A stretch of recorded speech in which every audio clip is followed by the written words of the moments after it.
चलिए एक एक्सपेरिमेंट करते हैं। अगले फ्रेम में मैं आपको 2 टेबल दिखा रही हूँ। उस टेबल को देखिए और मुझे बताइए क्या वो दोनों टेबल सेम हैं? आपका टाइम शुरू होता है अब।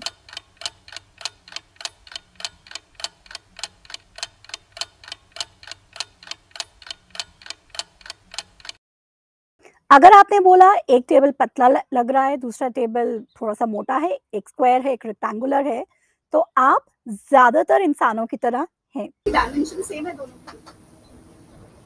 No. It's rectangular and square.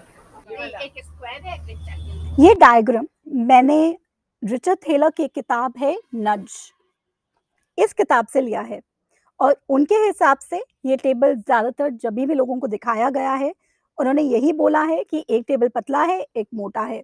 जब तक उन्होंने स्केल के साथ एक्चुअली में उस टेबल को नाप नहीं लिया। ऐसा क्यों होता है? और ये टॉपिक मैं एक फाइनेंस और बैंकिंग के चैनल में क्यों डिस्कस कर रही हूँ? क्योंकि नज थ्योरी और ये जो डायग्राम है, ये एक इंसान के बिहेवियर के बारे में बताता है।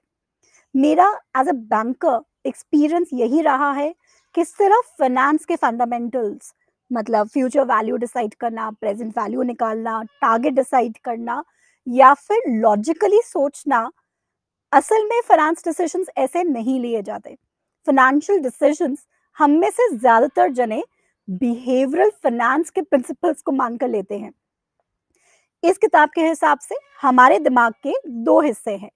एक हिस्सा है जो ऑटोमेटिक है, इंट्यूटिव है, इंट्यूशन पे बेस्ड है और दूसरा हिस्सा है जो रिफ्लेक्टिव है, रैशनल है, सोचता है। हमारा जो ऑटोमेटिक सिस्टम है वो बना था हमें बहुत सी ट्रबल से बचाने के लिए। मतलब अगर मैं ये उंगली आपकी तरफ लेकर आई हूँ तो चांसेस है कि आप अपनी आंखें बंद कर लेंगे। आपको पता है कि मैं स्क्रीन पे हूँ बट अपना रिफ्लेक्टिव माइंड के बजाय ऑटोमेटिक माइंड का इस्तेमाल करेंगे क्योंकि ये इमिनेंट डेंजर है, ये हमें डराता है। और अगर मैं बहुत सोचूंगी, रिफ्लेक्टिव माइंड का इस्तेमाल करूंगी तो तब तक शायद ये उंगली आपके आंख में हो सकती थी।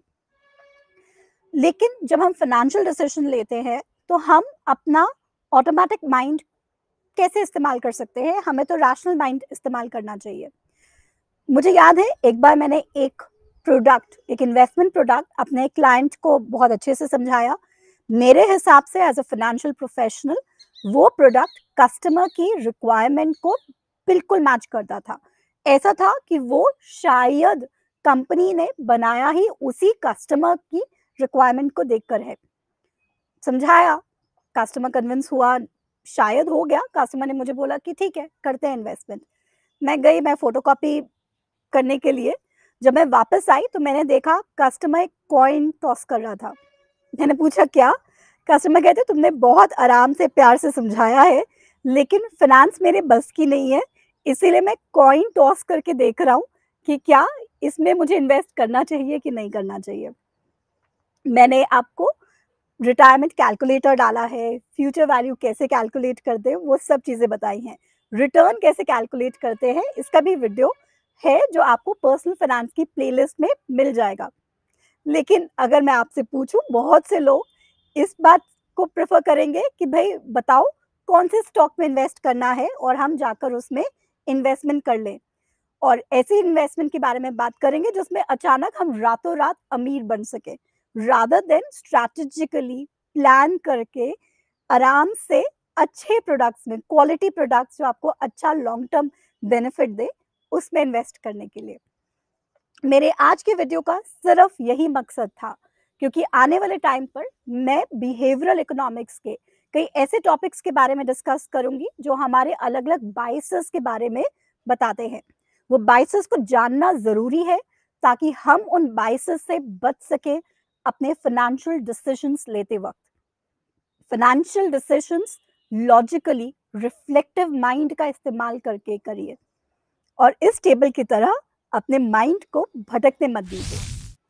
Thank you for watching this. Do not forget to subscribe to my channel and do watch my previous videos on the various calculators. Thank you so much for joining.